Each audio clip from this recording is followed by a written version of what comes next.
سلام. اگر فرزندتون جمله سازی ضعیفی داره، این تمرین برای فرزند شما خیلی عالی هست. یک سری جمله می‌نویسید و مقابل جمله ها یک سری کلمه داخل پرانتز می‌ذارید. فرزند شما باید جمله رو بخونه و بعد با استفاده از کلمه‌ای که داخل پرانتزه اون جمله رو دوباره کامل کنه. سام سیب خورد. سام سیب قرمز خورد. علی آمد.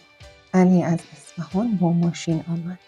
صبا کتاب خواند. صبا کتاب جدید خواند. شایان رانندگی کرد. شایان در خیابان رانندگی کرد. سارا آمد. سارا در باران آهسته با چتر آمد.